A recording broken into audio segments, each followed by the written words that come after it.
I went through a period recently where I really missed one of my exes, or I just like was thinking about them a lot. But I would rather walk around Shanghai barefoot than ever date that man again.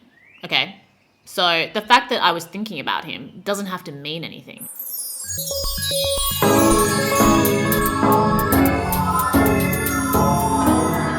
Hi, welcome back to Friend Crush. I'm your host, Amber Killer. This is my podcast where I talk about stuff and things, cute, chaotic, and critical thinking. Here we celebrate being hot and having fun. The flop that comes before the slay, that is preceded by another flop, and then by another slay. The cycle of flopping and slaying. And you can follow me on Instagram at Amber Killer, TikTok, SoundCloud, Spotify. The Instagram for the podcast is at friend.crush. Subscribe to the YouTube channel, leave a comment, leave your thoughts and feelings. I so appreciate it when people let me know that they listen to the podcast. They take the time to let me know that they appreciate the time that I put into the podcast. It means so much to me, so thank you. Today's topic is no contact. How to win at no contact, or how to survive no contact, how to do no contact. I'm just going to be talking about no contact like generally. I cannot give you like advice on what to do if you're in like an abusive situation. I don't want to put you at risk. I don't know how to like deal with anything that's beyond just like the regular scope of like breaking up and no contact. I don't want to I'm definitely not an expert. I'm just providing my thoughts and feelings based on my experience, based on my observations. So I can't like advise you on the legal criminal aspects that might come with like a situation that you're in. Even though I have a law degree, okay? I'm not qualified. So disclaimer. Let me have a sip of this Coke.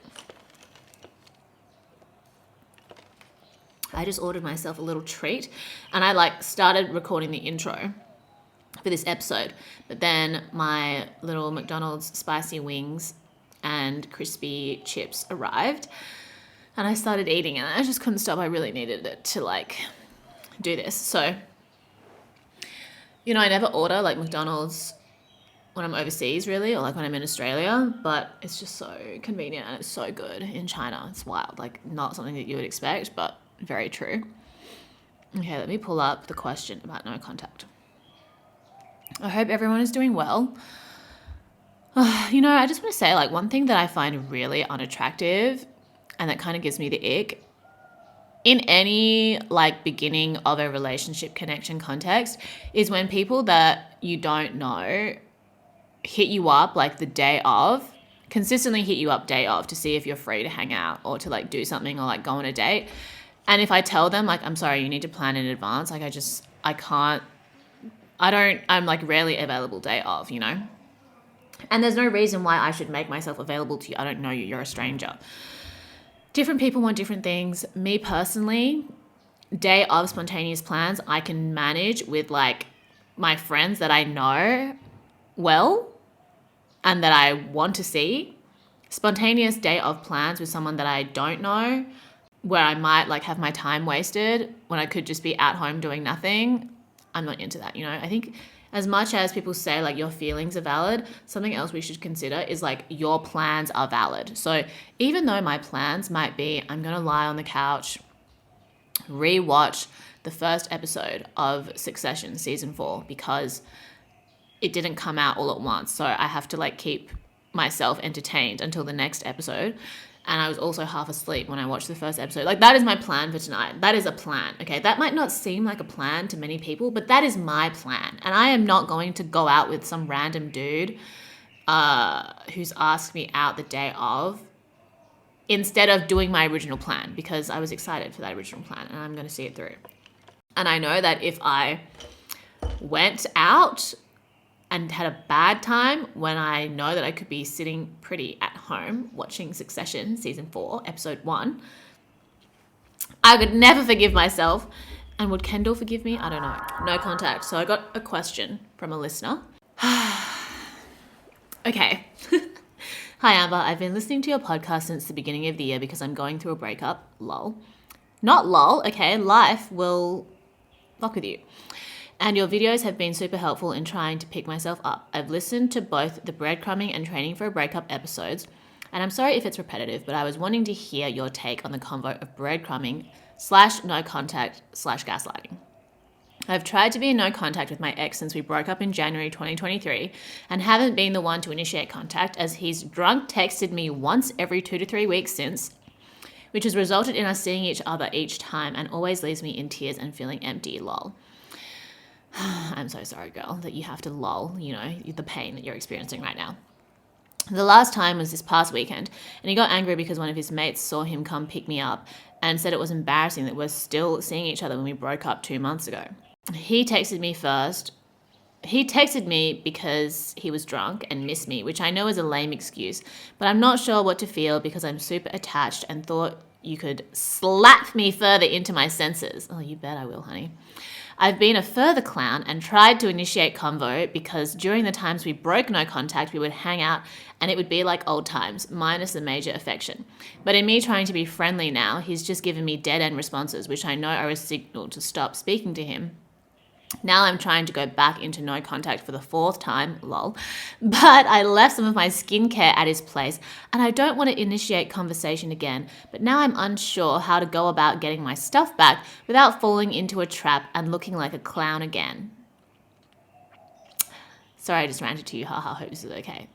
Alrighty, Rooney. Let's get into it. So, drunk texting, first of all. Lame. Okay, I'm sorry. I know a lot of people do drunk text. Why are you drunk texting? Just have fun. I don't even drink and I don't text anybody when I'm at a party because I'm busy at the party. Unless I'm getting someone to come to the party. Thank you for listening to the podcast and letting me know that you listen to it. I really appreciate it. So, no contact is very important, I think, in any type of breakup. Whether you agree on no contact or not, or no contact is a boundary that you set with yourself, I think that you need to process your feelings and your experience yourself. You cannot heal in the place that you have been hurt or traumatized. You need to process before you even consider re-entering, because otherwise, you're just like spiraling around. You're not actually growing, okay? You're just like going in circles. You're like planting a seed and then pulling it out before it even gets a chance to sprout. You need to plant the seed, water it, let it sprout, and then decide what your next move is. When you are consistently in contact with someone that you were heartbroken over, that you were traumatized by, you're setting yourself back in being able to heal and move into a new version of yourself so that you can have a new perspective on that person and that situation. Because regardless of whether you are aware of it or whether you embrace it or not, things are changing all the time. You cannot go back to what something once was, no matter how much you want to, because as time passes, as your cells, on a scientific, biological level and a philosophical level, like things are changing all the time. The skin cells in your body regenerate, you age, other people age, new information is discovered, lies are uncovered, That's just the way that things are. And it's important that you take time with yourself to see and observe how that has happened or how it is happening and how you can direct it moving forward, how you want things to happen. And then balance this with, the unknown, the things that you can't control. You can't control the fact that your ex is going to hit you up when he's drunk, but you can control whether or not you reply. Why are you replying? Why are you replying? You know you're a clown for doing so. And yet you keep going to the mirror and putting on your clown makeup. That is a choice. And you need to take time to yourself so that you can create more space between the trigger and the choice that you make, because it can feel like when you're emotionally triggered that you have no choice. He messages you, you have to reply. But if you have taken time to reflect on what it means for you to be able to heal from this and to grow, what it means for you to move on from this relationship or this person, when you've taken that time and you've let yourself sit in the uncomfortable feeling and you've let yourself process it rather than just constantly distract yourself, then when you are triggered, you have more space between the trigger, processing, and then how you respond, whether you respond at all. And not responding when you are triggered and when someone hits you up, that is also a response in and of itself. Doing nothing is still something, okay? And you also need to be able to define that for yourself, because sometimes we think, oh, we have to do something. Sometimes doing nothing is important too. So that's why you have to take time to yourself and you have to insist on no contact for a certain period of time. And I think the period of time is until you feel like the emotional charge when you think about that person is like lessened or like almost at a neutral point, because then you will be able to see whether it's even worth speaking to them again. Like when you're at a point where it wouldn't really matter whether you spoke to them or not, or it wouldn't affect you that much. Like it's difficult to get to a completely apathetic state for most people. So when it wouldn't affect you that much, that's when you're in the best position to decide whether you want to initiate contact again. And that's also most likely when you won't want to, when you realize that it's not worth it, where it's like, you know what, if we saw each other, if it happened, okay, but I'm not going to go out of my way for that because I'm a different person. I'm removed from that situation now. I've healed and gained perspective on what happened, what it means for me, moving forward. And it's no longer interesting to me, you know? But when you're still stuck in it, when the emotions are still very fresh and very present, you just want to create relief for those feelings that are uncomfortable, and then you will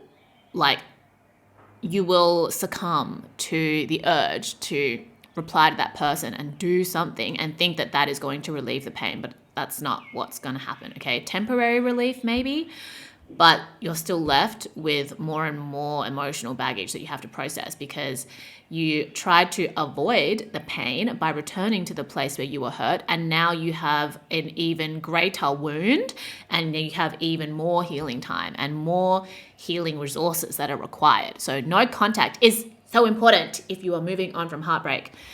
Even if you're like quitting a job, you know, you invested a lot of yourself into this job and it was really hard for you and you experienced a lot of difficulties in that job, leaving that job, like, would you keep going back to that office when you stop getting paid?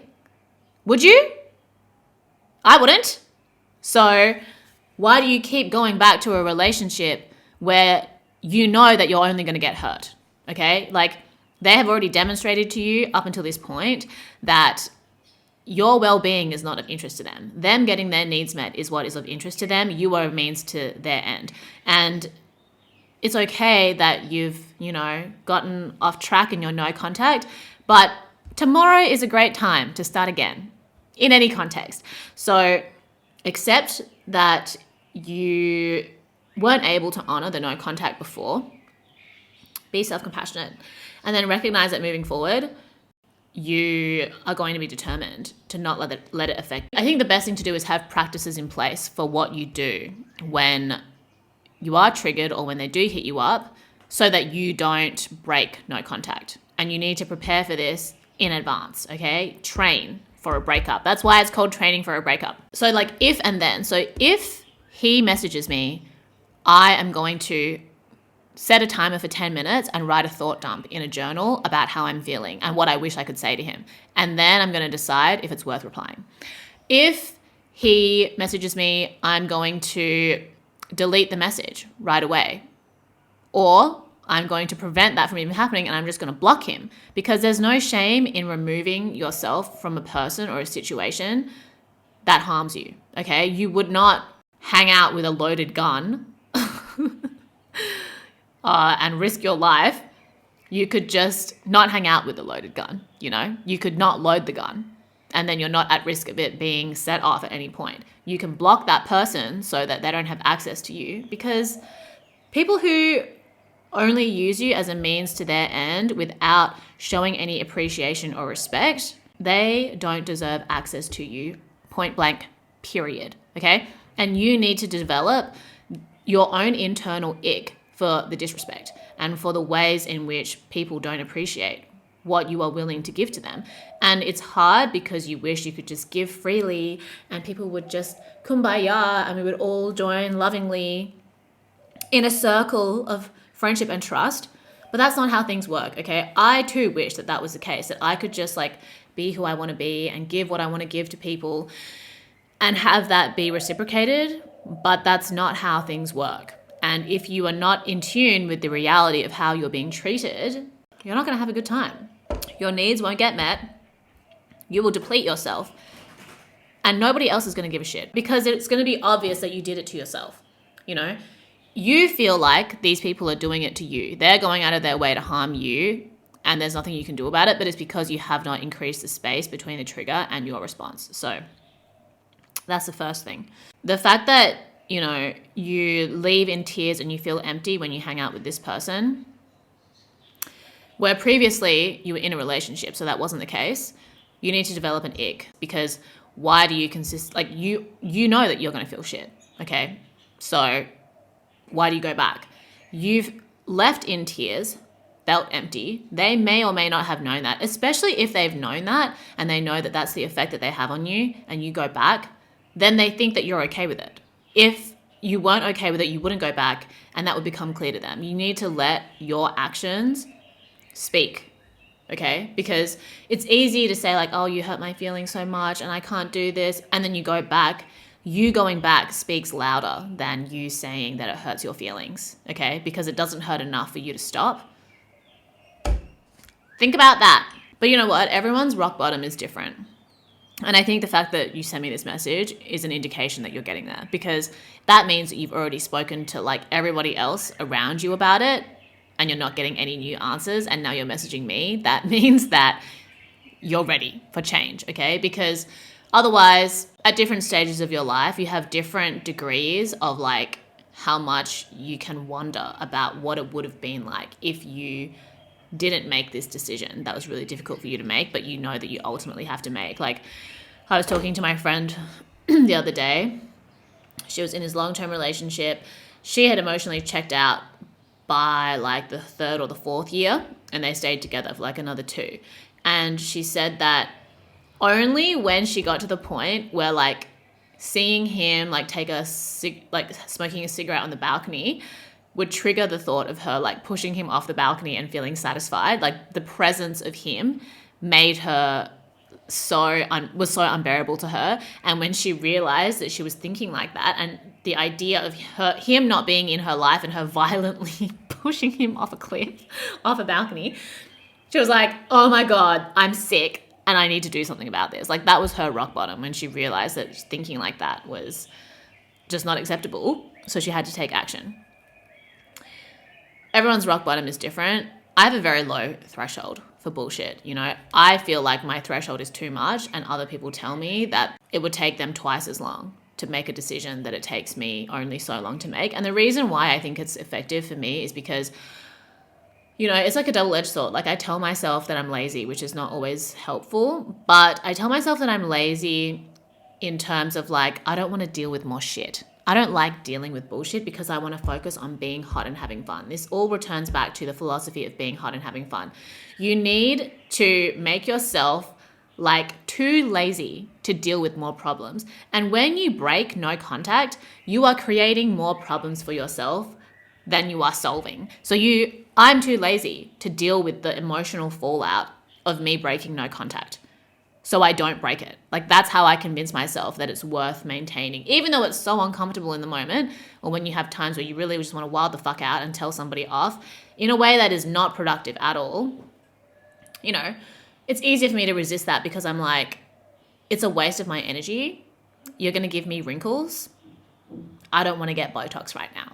You know, like this is the mental gymnastics that you need to learn to do. Find something that's like seemingly unrelated to this situation, but is ultimately like for your benefit in some way, something else that you care about, and connect it to that in order to stop yourself from breaking no contact or literally like doing anything that you don't want to be doing because you know that it's bad for you. So it could be like, I want to be hot and have fun.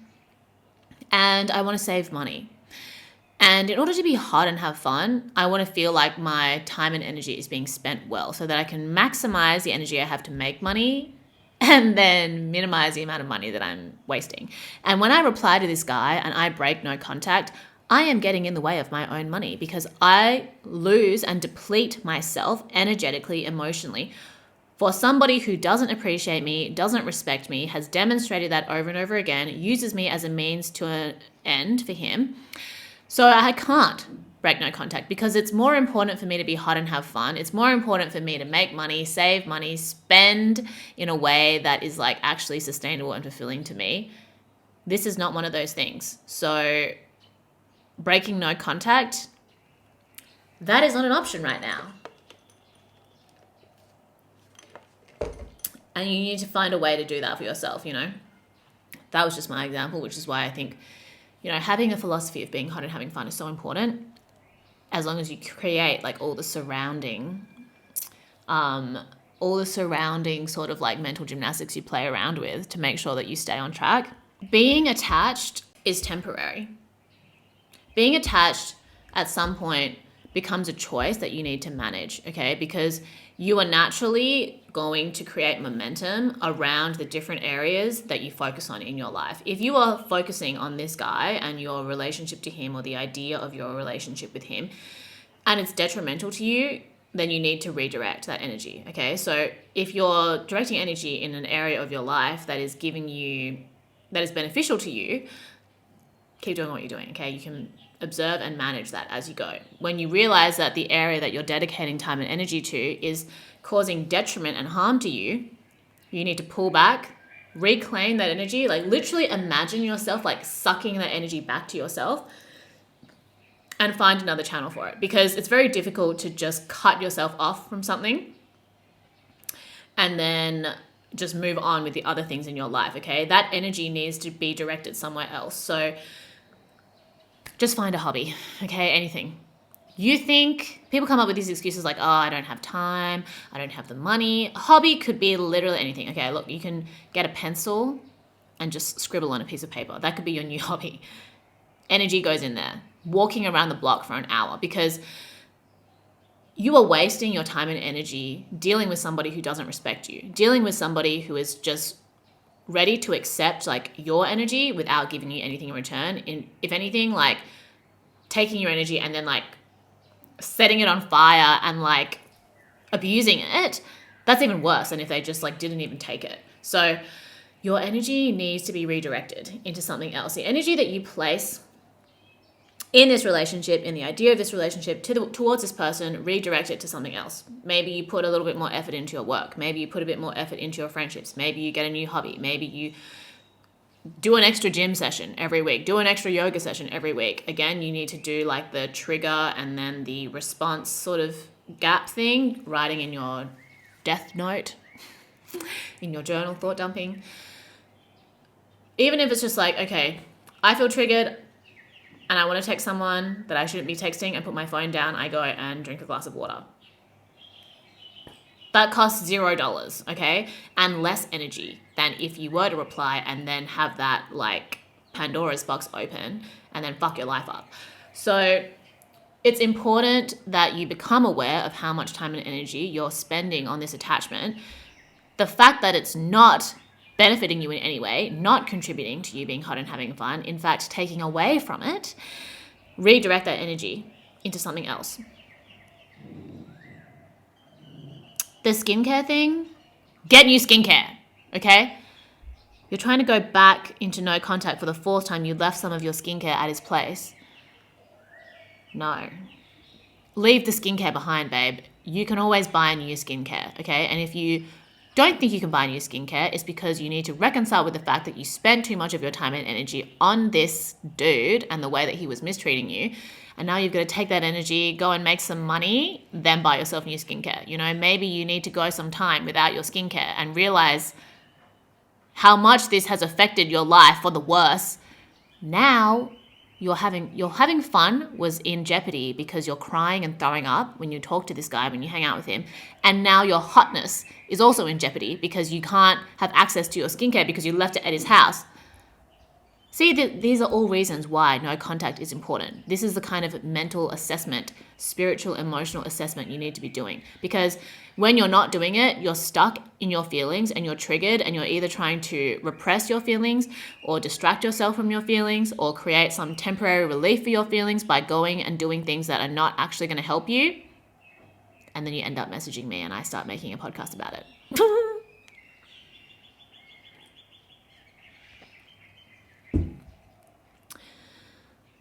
Leave the skincare behind, okay?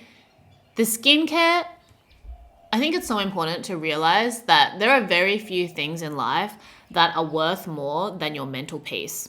And until you have taken the time to figure out what brings you mental peace, what a state of mental peace for you really is, you will forever be stuck in chaos. And each person is going to be different. You know, for some people, mental peace is going to a yoga class. For some people, mental peace is, you know, what they experience at the top of a mountain. Other people, it's listening to music. Some people, it's lying on the couch doing nothing. Some people, it's, you know, feeling like they're making progress in their career, feeling at ease in their friendships. I think all of these things to some degree, like, are going to help you or are a part of like anyone's mental peace. And if you are constantly in a state of distraction and avoidance, you think you are experiencing mental peace, but you've just normalized a state of chaos that is actually detrimental to you and taking away from your ability to be hot and have fun. So learn to sit in uncomfortable feelings because they're not forever. And the more that you run away from them and you try to distract yourself from them, or you try to repress them, or you try to seek healing in the place that you've been hurt, the worse it's going to get, the more shit you're going to have to deal with. The more you try to ignore the fact that your house is a mess, instead of just cleaning it, the messier it will get.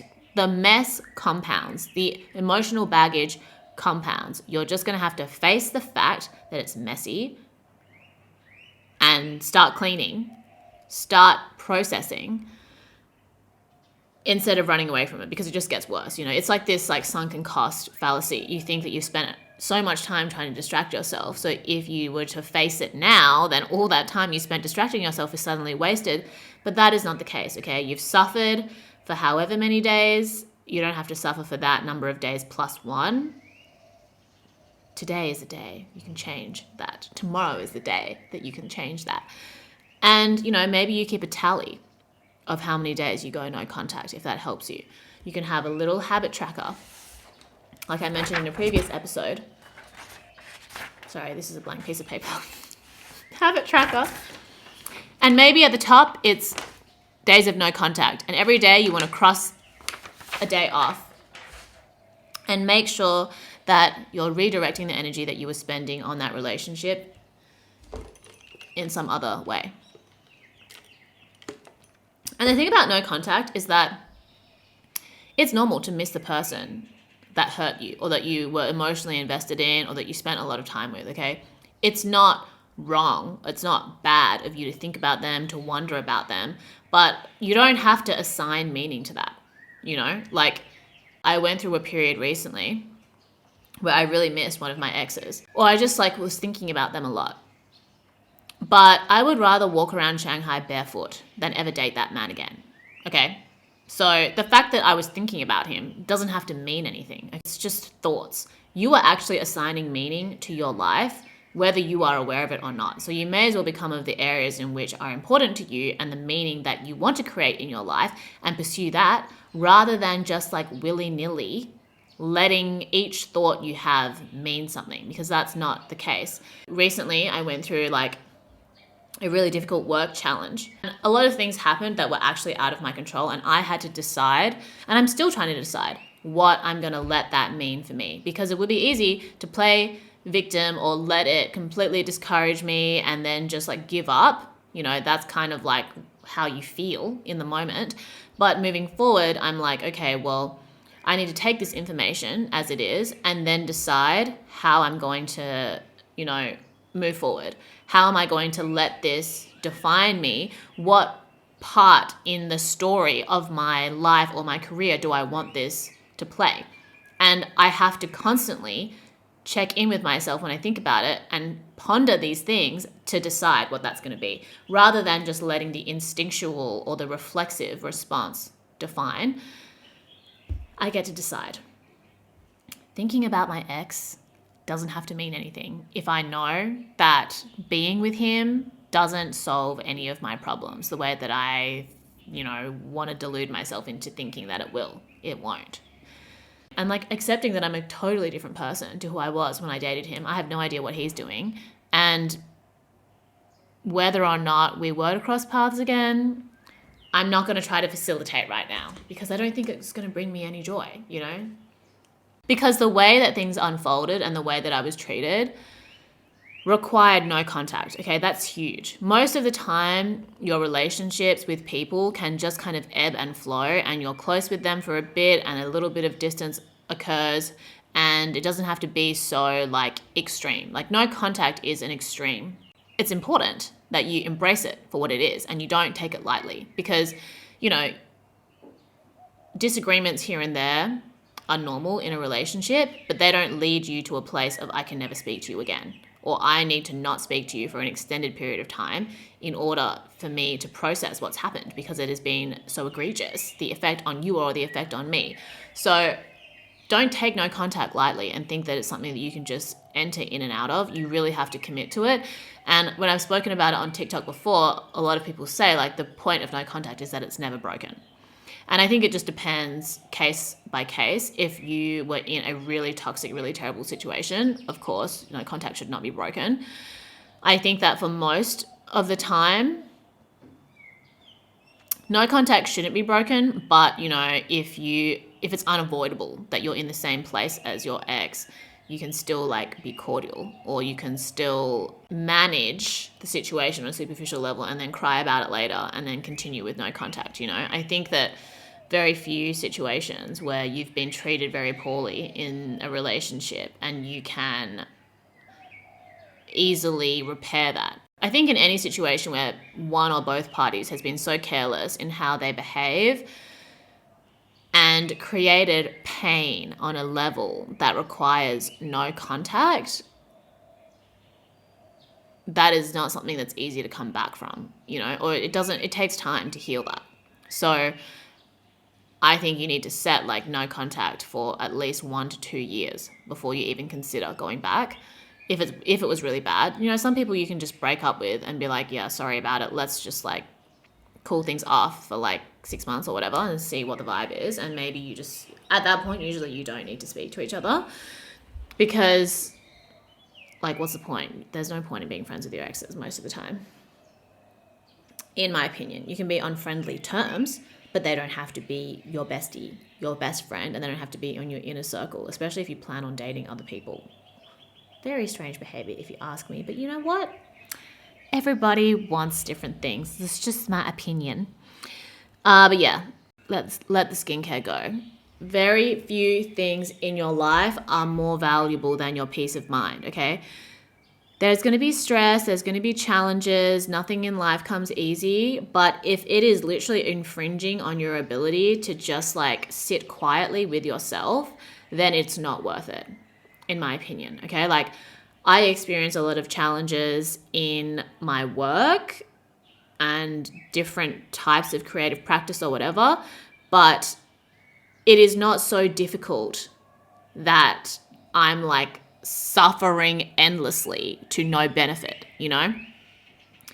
But that is what people are doing when they're breaking no contact with their ex and going back to the place that hurt them and thinking that somehow they're going to heal in that way. You won't.